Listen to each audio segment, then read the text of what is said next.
কখন থেকে ছাদে দাঁড়িয়ে রয়েছো? আম তো পড়ছে না, তাহলে চলো এবার নিচে যাই। তো হাওয়া খাবে না নাকি? ও, হাওয়া খাবে? হ্যাঁ। ওরে বাবারি, আমার সোনামা এখন হাওয়া খাবে। দেখো অদিতি যে হাওয়া খাবে, কিন্তু দেখতে পাচ্ছ কিরকম অন্ধকার হয়ে গেছে, তোমাকে কিন্তু ভালো করে দেখাই যাচ্ছে না অন্ধকারের জন্য, বুঝেছো?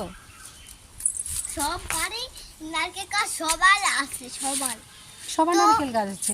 হ্যাঁ, ওই যে একটা বাড়ি, ওই যে একটা বাড়ি, ওই যে হ্যাঁ, সব বাড়িতে দেখো কত কাঁঠাল, কত কত ফল গাছ। একটা আম গাছ, ওটা ওই বাড়ির আম গাছ। এটা দেখো আমাদের কত আম এখনো ঝুলে রয়েছে, অনেক আম অনেক আম, সব পেকে গেছে আমগুলো, ধপ ধপ করে পড়বে আর আমার সোনামা তুলবে, তাই তো? হ্যাঁ, তো তুলে তুলে তো তুমি সব জমিয়ে রাখো, তোমারও তো খাওয়া দরকার, তুমিও তো খেতে পারো দুই একটা।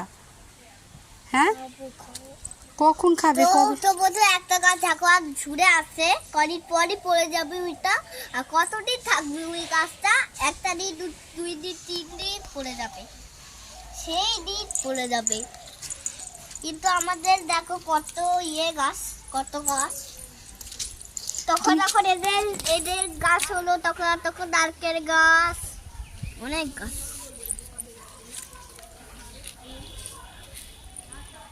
দেখেছো পাপা এখনো আসছে না?